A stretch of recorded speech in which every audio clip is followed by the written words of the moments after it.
ली जगह।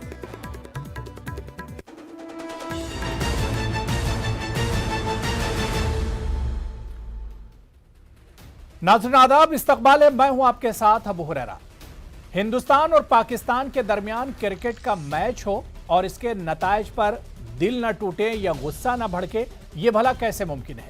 हालिया T20 आलमी कप के मैच में जहां पाकिस्तान ने वर्ल्ड कप मुकाबलों में इंडिया के खिलाफ तारीखी फतेह हासिल की, वहीं इंडियन सोशल मीडिया पर मायूसी और गम गुस्से का इजहार किया गया।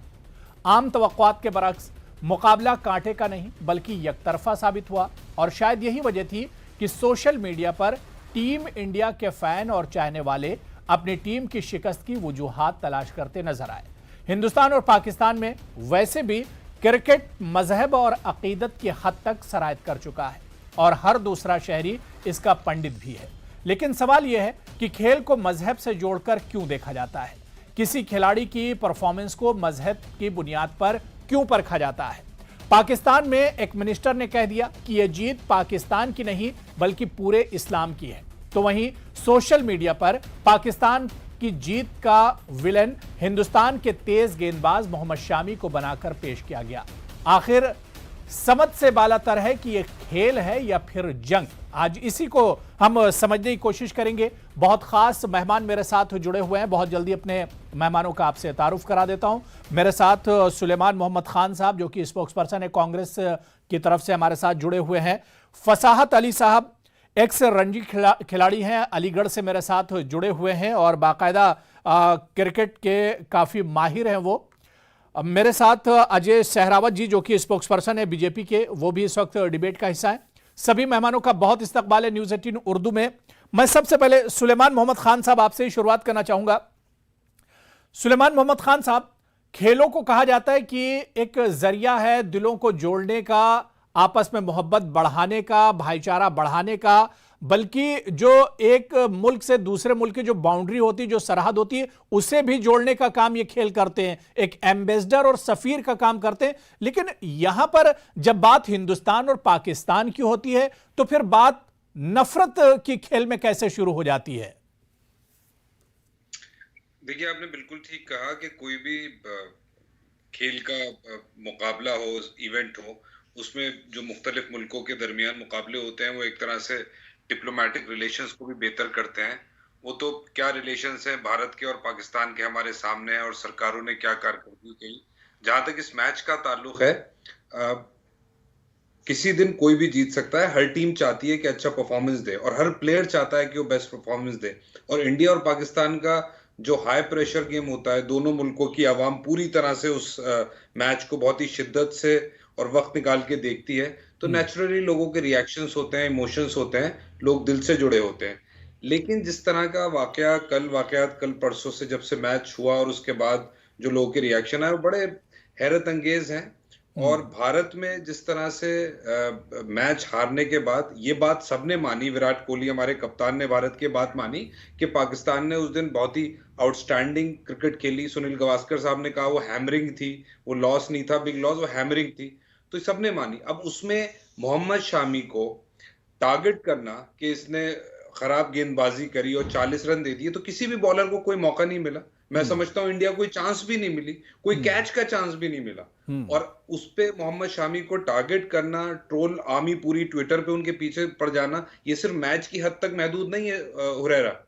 ये एक माहौल बना है 6-7 साल में और जिसका नतीजा ये है। आप देखें, आज मध्य प्रदेश में मैंने खबर पढ़ी कि किसी स्कूल में कहा कि सरस्वती की मूर्ति का स्थापना होगी, क्यों वो मिशनरी स्कूल है, क्रिश्चियन मिशनरी स्कूल है, क्योंकि कभी यहाँ इसके नीचे सरस्वती मंदिर था। ये आज खबर है मध्य प्रदेश की। एक गुजरात की है, किसी मुस्लिम ट्रेडर को कहा कि जय श्री राम बोलो नहीं तो तुम्हें कारोबार नहीं करने देंगे। तो एक पूरे मुल्क में ये क्यों करते हैं ट्रोल आर्मीज, ये सब इसलिए करते हैं क्योंकि सरकार से इनको पूरी बैकिंग है। अनसेड सबको मालूम है कि लिंचिंग हो, इस तरह की ट्रोलिंग हो, ये सबके सामने है। अभी भारत की टीम ने नी बैंड करी ब्लैक लाइव्स मैटर के लिए। आप ये बताइए कि बीसीसीआई का कोई ऑफिशियल स्टेटमेंट आया, भारत के कप्तान का कोई ऑफिशियल स्टेटमेंट आया शमी के लिए? नहीं आया। पूर्व खिलाड़ियों का आया, कप्तानों का आया, लेकिन नहीं आया। एक कैंपेन चलना चाहिए भारत में, मुस्लिम लाइव्स एंड डिग्निटी मैटर्स। और इसमें साफ होगा कि भारत के संविधान को कौन मानता है, चाहे खिलाड़ी हो चाहे आम शहरी हो।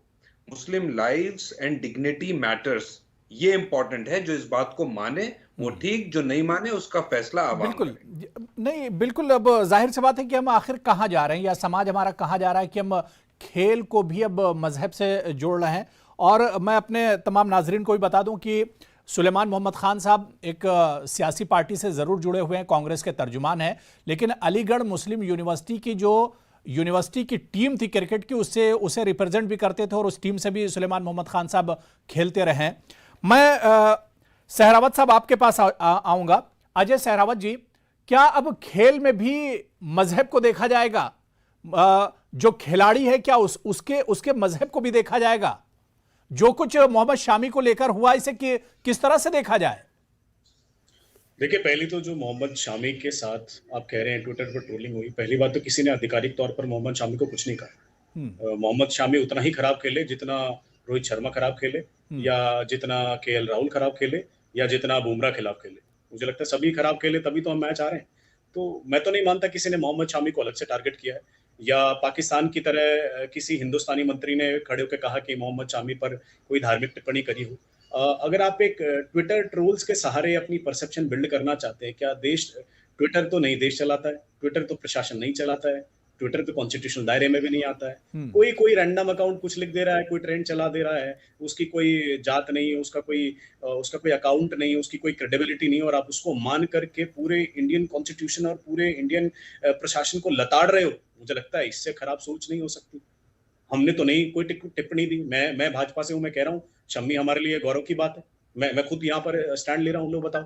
लेकिन आप इस तरह की टिप्पणी एक मात्र क्रिकेट के एक मैच से और आप पूरे प्रशासन पर जब दागते हैं तो बहुत बुरा लगता है। ब्लैक लाइव्स मैटर की बात आती है, लेकिन जो कश्मीर में टारगेटेड किलिंग हिंदूज की हो रही है, जो सिख की किलिंग हो रही है, आईडी कार्ड देख करके उनके मारा है, क्या वहां हिंदू लाइफ मैटर नहीं करती? क्या लिंचिंग में हिंदू लाइफ मैटर नहीं करती? क्या वहां हमारा दिल नहीं दुखता है कि जब आप ऐसे कहते हो?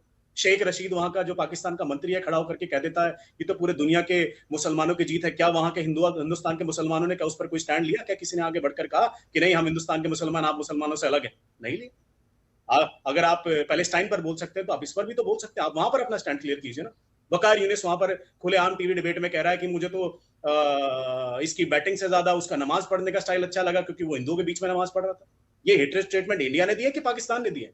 तो किस तरह की सोच है कांग्रेस के प्रवक्ता ये कह रहे हैं, और किस तरह की दकियानुसी सोच के हिसाब से उन्होंने प्रशासन पर, सरकार पर सवाल जवाब दाग दिए। 3 साल से अमित शाह, पिछले 3 दिन से अमित शाह कश्मीर और श्रीनगर के दौरे पर है। क्या इन्हें अकल भी है? क्या इन्हें पता भी है कितने पैकेज, कितने रिलीफ पैकेज, कितने हॉस्पिटल, कितना इंफ्रास्ट्रक्चर हम कश्मीर और जम्मू के युवाओं के लिए बिल्ड कर रहे हैं? नहीं, ठीक है अजय सहरावत जी, ठीक है अजय सहरावत जी, आखिर फिर ये कौन लोग हैं, कौन लोग हैं जो खेल में भी मजहब का एंगल निकाल लेते हैं? ये कौन लोग हैं? क्या इन लोगों ने आधिकारिक तौर पर कहा है तो मैं उसकी जिम्मेदारी लेने को तैयार हूं, लेकिन अगर ट्विटर ट्रेंड के सहारे, ट्विटर ट्रोल के सहारे, अनाधिकृत अकाउंट के सहारे अगर आप प्रशासन और सरकार और भाजपा पर निशाना साधोगे तो ये बेबुनियाद है, ये गलत है, ये इलॉजिकल। सुलेमान साहब जवाब दे रहे हैं जी। बहुत छोटा सा रिएक्शन, मैं फसाद साहब आ रहा हूं उसके बाद जी। Okay.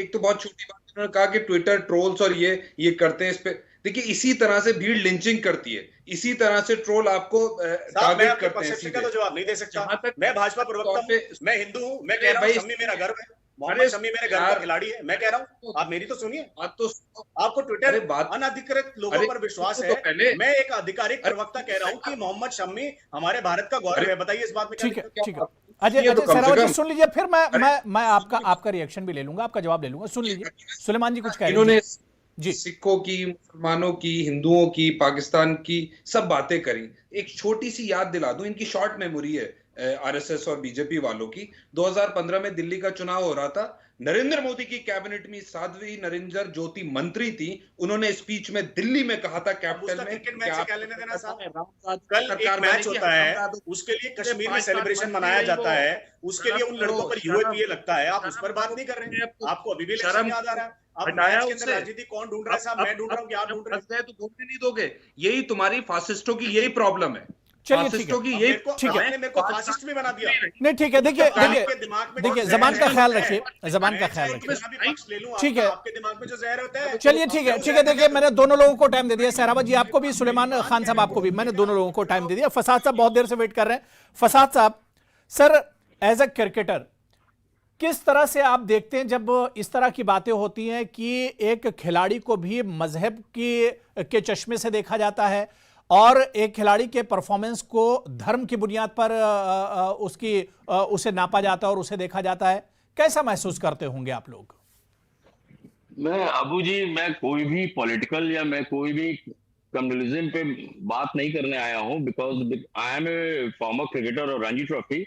If you will ask me something about the match, जो मैच में हुआ है, कैसे इंडिया हारी है, कैसे पाकिस्तान जीती है, तो उसके बारे में तो मैं बता सकता हूं, but I am least interested to interfere in that debate.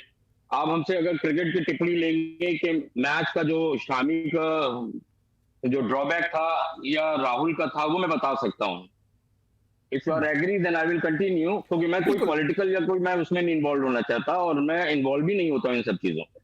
बिल्कुल नहीं। फसाद साहब, उस दिन मोहम्मद शामी की जो कारकर्दगी थी उसे किस तरह से देखा जाए? चार ओवर बॉलिंग करते हैं, 43 रन्स देते हैं और शायद इसी वजह से जो टीम इंडिया के फैंस हैं, चाहने वाले, उन्हें एक तरह से नाराजगी होती है। बिल्कुल बिल्कुल, आप सही कह रहे हैं। मैं ये नहीं कह रहा कि इंडिया का परफॉर्मेंस अच्छा रहा, इंडिया का परफॉर्मेंस कंपैरेटिवली पाकिस्तान के वीक रहा, लेकिन कोई जानबूझकर बॉलिंग खराब नहीं करता है, कोई जानबूझकर बैटिंग खराब नहीं करता है। पाकिस्तान काफी, आपने देखा होगा ऑफ द फील्ड उनका बड़ा अच्छा प्रेशराइज्ड रिमार्क्स थे जो रमीज राजा ने बोला, और ऑन द फील्ड इन लोग ने एक स्ट्रैटेजी बनाई थी कि हाउ टू बोल इंडिया फर्स्ट। तो उनकी जो स्ट्रैटेजी वो कामयाब हो गई। उनका नो डाउट बॉलिंग जो डिपार्टमेंट है वो बहुत अच्छा है, जो इंडिया को थोड़ा सा उसमें मेहनत करने की जरूरत थी और वो थोड़ा सा लैकिंग रहे अपने बैटिंग में, वो एफर्ट्स नहीं किए, जिसकी वजह से ये लो स्कोरिंग हुआ। लेकिन विराट कोहली ने उसको मेंटेन किया। जो मैं आपको बताना चाह रहा हूं, उसमें हमने जो रिव्यू किया और जो मैंने उसका मैच को पूरा एनालाइज किया जी, तो उसमें दो लोग टर्निंग पॉइंट थे मेरे हिसाब से। एक तो पांड्या था, हार्दिक पांड्या, और एक Rishabh Pant. Rishabh Pant playing very well, उसने 2 छक्के बहुत अच्छे एफर्टलेस 6 मारे, लेकिन he has to go for long inning. Virat Kohli को थोड़ा स्टैंड देना चाहिए था। अगर हमारे 170 प्लस 175 होते तो पाकिस्तान नहीं जीत सकता था। What I am telling you, pressure होता है। फील्डिंग डिपार्टमेंट हमारा पाकिस्तान से मच बेटर है, और नो डाउट टीम भी हमारी पाकिस्तान से बहुत अच्छा कॉम्बिनेशन है। बिल्कुल बिल्कुल, हाँ, ये मैं कह सकता हूँ। लेकिन शामी का ड्रॉबैक था कि उस वक्त बैटिंग, क्योंकि इनके पास रन थे नहीं, 150 रन से। Babar Azam inform batsman, regular form पे रह रहा है, तो उसकी स्ट्रेटेजी दूसरी बनानी थी इन लोग को, लेकिन उसमें बाबर आजम ने एफर्टलेस बैटिंग करी है, जो कि रेयर ऑफ द रेयर ही होती है T20 में। नहीं, बिल्कुल जाहिर सी बात है कि हर खिलाड़ी का अपना एक दिन होता है, और जिस तरह से ऐसा नहीं कि टीम इंडिया ने कोशिश नहीं की, टीम इंडिया ने पूरी कोशिश की, 11 के 11 खिलाड़ियों ने पूरी कोशिश की। जाहिर सी बात है कि छोटा मोटा मुकाबला नहीं है, आप वर्ल्ड कप में खेल रहे हैं, एक एक बॉल की जहां पर अहमियत है, एक एक मैच की अहमियत है। तो ऐसा नहीं कि टीम इंडिया की तरफ से कोशिश नहीं की गई या मोहम्मद शामी ने कोशिश नहीं की। मैं सुलेमान मोहम्मद खान साहब आपके पास आना चाहूंगा। सुलेमान मोहम्मद खान साहब, देखिए यह पहली बार ऐसा नहीं हुआ है, इससे पहले भी इस तरह के वाकयात होते रहे हैं। खेल को मजहब से जोड़ा जाता है, इस रिवायत को तोड़ा कैसे जाए, इस चीज को खत्म कैसे किया जाए? देखिए, जब माशरा होता है, जो समाज होता है, सोसाइटी होती है, उसमें जिस तरह के लोग मूव करते हैं, जो उनकी सोच होती है, जो सरकारें होती हैं, जिस तरह की चीजों को सरकारें प्रमोट करती हैं। पहले हम डीडी पे वो कहते थे एकता के गाने, हम और एडवर्टाइजमेंट सुनते थे, हम एक हैं। वो एक कार्टून आता था, आपको याद होगा 90s में, वो सब जुड़ते थे, लकड़ियां जोड़ी जाती थी, टूटेंगे नहीं, इस तरह के आते थे। वो सरकारें थी पुरानी, वो एकता की बात करती थी। आज क्या होता है, ये कहते हैं कि भाई आप वो हैं, फला वो हैं, फला ये हैं। मंत्री गाड़ियां चढ़ाए देते हैं किसानों पे, कोई एजिटेशन करे, सरकार ये तय करती है कि आप क्या खाएंगे, क्या पिएंगे, किससे प्यार करेंगे, कहां जाएंगे, ये सब तय करते हैं। तो एक ऑटोक्रेटिक टाइप का सिस्टम शुरू करा गया है, और नफरत को खत्म करने की जगह मोहब्बत, खुलूस और इखलास फैलाने की जगह नफरत और एक दुश्मन क्रिएट करा गया है। अभी वो कह रहे थे कि पाकिस्तान के मंत्री ने फला बयान दिया। अरे भाई, पाकिस्तान के मंत्री ने बयान दिया, हमारा क्या मतलब उससे? वो पागल है, अगर कुछ भी बेवकूफी की बात कहता है तो अब वो मुसलमान, भारत के मुसलमान उसकी सफाई देंगे? इतना कमजोर हो गए हम कि हम उसकी सफाई देंगे? बकता रहे, वो क्या बकता है, उसको बकना है जो बके। और जहां तक सिख और कश्मीर में जो लड़कों ने नारेबाजी करी उस पर तो जवाब दे सकते हैं, उस पर तो हिंदू और सिख की लिंचिंग की आप बात करते हैं, जितने हिंदू के लिंचिंग को, सिख की लिंचिंग को, मुसलमान की लिंचिंग को, हर जान कीमती है, उसका सब बुराई करते हैं। लेकिन बात क्या है, आपके यहाँ सरकार में बैठे हुए मंत्री लोगों के कातिलों को, और जो रेप में जो सेंगर थे आपके यूपी के मंत्री, ठीक है, देखिए आज ये मौका नहीं है। आखिर खेल को खेल के हद तक ही कैसे रखा जाए, जो ये चीजें हैं। और इसमें बड़ा सवाल ये भी कि आखिर ये हैं कौन लोग। जाहिर सी बात है, ना इसे बीजेपी सपोर्ट करती है, ना कांग्रेस सपोर्ट करती, कोई सियासी जमात इसे सपोर्ट नहीं करेगी, कोई इसे पसंद नहीं करेगा कि इस तरह का ट्रोल किया जाए और इस तरह की बातें की जाए। खेल में मजहब की एंट्री आखिर कैसे हो जाती है, इसे कोई पसंद नहीं करता है। लेकिन ये होता कैसे है? मैं अजय सहरावत जी आपके पास आना चाहूंगा कि ये जो रिवायत चल पड़ी है, इस तरह की जो बातें हो रही हैं, हिंदुस्तान पाकिस्तान के मुकाबले पहले भी होते रहे, पहले भी इस तरह की बातें होती रही, लेकिन इस पर ब्रेक कैसे लगेगा? इस चीज को कैसे खत्म किया जाए? ये खेल में जो नफरत की जो एंट्री हो गई है, इस पर कैसे ब्रेक लगे, इस पर कैसे रोक लगाया जाए? देखिए साहब, नफरत पर रोक लगानी तो पहले आतंकवाद पर लगानी होगी। हम कितनी लड़ाइयाँ लड़ चुके हैं पाकिस्तान के साथ, सारी लड़ाइयाँ जीतने के बाद भी हर 4 दिन के बाद उनके यहाँ से प्रॉक्सी वॉर होती है। कभी वो टेररिस्ट भेजते हैं, कभी आतंकवादी भेजते हैं, कभी ड्रग्स भेजते हैं। अगर वो अपनी हरकतों से बाज नहीं आएंगे तो आप क्या उम्मीद करते हैं कि मतलब वो हम पर तो अब इन तमाम चीजों को आप खेल में कहां ले जा रहे हैं? बात क्रिकेट देखिए, अगर हम चाहते तो अगर कल आपने जावेद मियांदाद का, उनकी क्रिकेट एकेडमी का स्टेटमेंट सुना हो, तो जावेद मियांदाद ने खुद कहा था कि हम जो आज क्रिकेट एकेडमी चला पा रहे हैं पाकिस्तान के अंदर, ये भी 4 पैसे भारत के दिए हुए हैं, क्योंकि आईसीआईसी को जो 90% पैसा है वो भी भारत ही देता है। तो हम कब कहाँ मना कर रहे हैं? हम बाइकआउट भी कर सकते थे इस मैच का, लेकिन भारत ने मैच खेला ना, हमने तो एक बढ़त आगे दिखाई ना। लेकिन हमने तो नहीं कहा ना कि आप इसे इस्लाम का रूप दे दो, हमने तो नहीं कहा ना कि आप उसकी बैटिंग से ज्यादा नमाज की तारीफ करो। मैं खुद तारीफ कर रहा हूँ, पाकिस्तान बहुत अच्छा खेली, लेकिन खेल पे फोकस करें ना। अगर वो धार्मिक इन चीजों का कन्वर्जन करेंगे, अगर कश्मीर में मेडिकल कॉलेज के अंदर छात्र पाकिस्तान को सेलिब्रेट करेंगे, जिन पर यूएपीए भी लगा, ये ऑफिशियल बात बता रहा हूँ मैं, अनऑफिशियल बात नहीं बता रहा हूँ। और अगर इस तरह की बातें होंगी तो उसका धार्मिक रूप तो होगा। देखिए, एक्शन का रिएक्शन होता है, अगर वो इस तरह के एक्शन करेंगे तो उस पर रिएक्शन लोगों का आएगा। लेकिन क्या रिएक्शन प्रशासनिक तौर पर है, क्या रिएक्शन सरकारी तौर पर है, क्या रिएक्शन किसी अधिकारी नहीं, लेकिन इस तरह की चीजों को रोका तो जा सकता है कम से कम। आखिर इस चीज की तो खोजबीन की जाए कि आखिर ये कौन लोग हैं, कौन लोग हैं जो नफरत की बात कर रहे हैं, खेल में भी नफरत को एक तरह से ढूंढ रहे हैं। तो मैं तो सिर्फ इतनी सी बात कह सकता हूं कि आप आज क्रिकेट के मुद्दे पर मुझसे बात करें, मैं सिर्फ इतनी सी बात कह सकता हूं, क्रिकेट को मजा भी रंग ना दिया जाए। मात्र एक मैच था, ठीक है, भारत हारी, पाकिस्तान अच्छा खेली है, भारत खराब खेला है, शम्मी पर उसका कोई दबाव नहीं। बहुत अच्छी बात आपने सहरावत साहब कही, लेकिन एक जिम्मेदारी सरकार के हिसाब से तो बनती है कि आखिर ये कौन लोग हैं जो नफरत फैलाने का काम करते हैं, जो ट्रोल करते हैं, चाहे हिंदू हो या मुसलमान हो, कोई भी हो। लेकिन खेल में जो मजहब का तड़का इस तरह से लगाया जाता है, इनकी तो पहचान होनी चाहिए कि आखिर ये हैं कौन लोग। जब हम ट्विटर के ऊपर जब विजिलेंस बैठाते हैं, आप कहते हो नहीं साहब आप तो फ्रीडम ऑफ स्पीच छीन रहे हो। अब आप एक बात बताइए, एक अनाधिकृत अकाउंट है, किसी ने बैठ के घर अकाउंट बनाया, आपको क्या पता वो अकाउंट किसका है? किसी ने रमेश के नाम से बनाया तो किसी ने अब्दुल के नाम से बनाया, किसी ने यासिर के नाम से बनाया तो किसी ने श्री राम के नाम से बनाया। वो लिख रहे हैं, आप उसको मान रहे हैं, तो कैसे कहूं? मैं तो यही तो कह सकता हूं ना, आधिकारिक अकाउंट किसी का है क्या? क्या किसी भाजपा के हैंडल ने आधिकारिक शम्मी को गाली दी है? क्या उसने शम्मी को कुछ कहा है क्या? ठीक है, बहुत छोटा सा रिएक्शन सुलेमान साहब, बहुत छोटा सा रिएक्शन, उसके बाद फसाद जी मैं आ रहा हूं आपके पास। जी, जिम्मेदार बीजेपी है, ये सरकार है 7 साल से।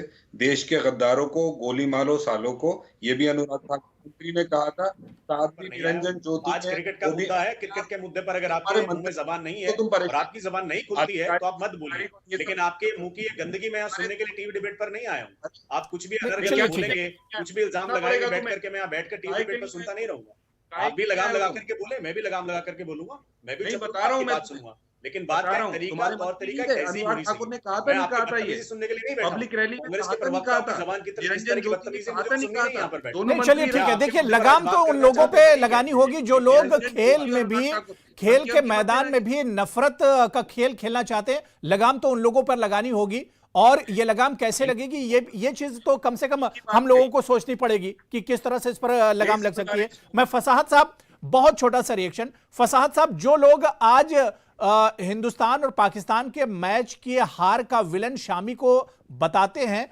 उनके लिए आप क्या कुछ बताना चाहेंगे कि क्या वाकई में शामी की गेंदबाजी से हिंदुस्तान जीत सकता था, या जो कंडीशन उस दिन पिच की थी, उस दिन जो कंडीशन मौसम को लेकर था, इन तमाम चीजों को देखते हुए, या सेकंड इनिंग में जिस तरह से इंडिया बॉलिंग कर रही थी तो उसमें गेंदबाज कितना असर डाल सकता था, इस पर क्या कुछ आप कहना चाहेंगे?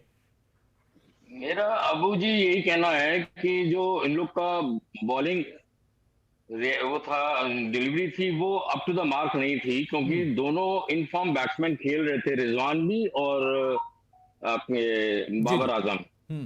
और फील्डिंग भी जो क्लास फील्डिंग करनी चाहिए थी वो फील्डिंग में नहीं है। एक रनआउट भी छूटा था, आपने देखा होगा बाबर आजम का, बिल्कुल, उसको उन लोगों ने सेफ साइड किया था पॉइंट पे, जिसमें रविंद्र जडेजा था पॉइंट पे। वो अगर थोड़ा सा एफर्ट करता तो बाबर आजम रनआउट भी हो सकता था, लेकिन थोड़ा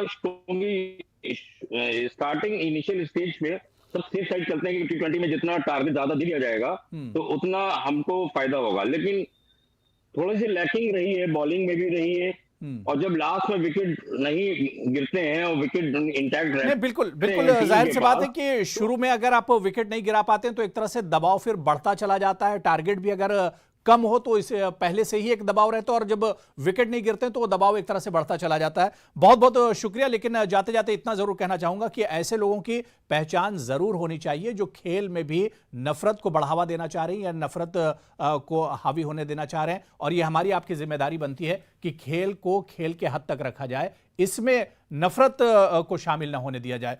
सभी मेहमानों का बहुत बहुत शुक्रिया, वक्त की कमी थी, बड़ी अच्छी बातचीत हुई। आदाब।